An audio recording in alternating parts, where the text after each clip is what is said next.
Presiden Joko Widodo akan kembali ke Solo, Jawa Tengah seusai pelantikan Presiden dan Wakil Presiden terpilih, yakni Prabowo Subianto dan Gibran Rakabuming Raka pada Minggu 20 Oktober 2024 mendatang. Badan ribuan relawan siap mengantarnya dari Istana Negara ke Bandara Halim Perdana Kusuma. Presiden Konfederasi Serikat Pekerja Seluruh Indonesia atau KSPSI, Andi Gani Nenawea, mengonfirmasi bahwa relawan buruh sahabat Jokowi akan ikut serta dalam pengantaran tersebut.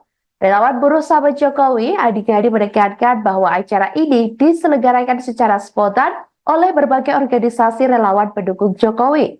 Setibanya di Solo, Jokowi rencananya akan disambut oleh relawan buruh sahabat Jokowi Jawa Tengah yang telah melakukan persiapan matang untuk menyambut kepulangan Presiden.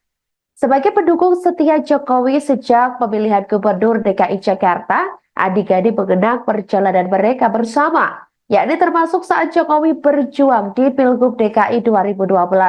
Momen tersebut sangat berarti, terutama saat mereka merasakan perjuangan bersama meskipun awalnya popularitas Jokowi tidak begitu baik.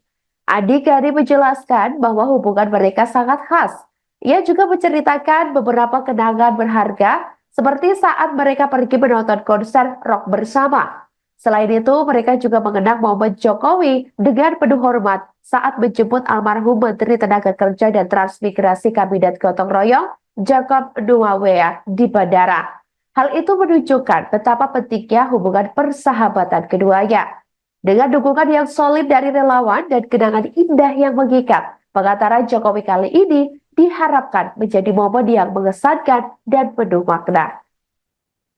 Download Tribun X sekarang, menghadirkan lokal menjadi Indonesia.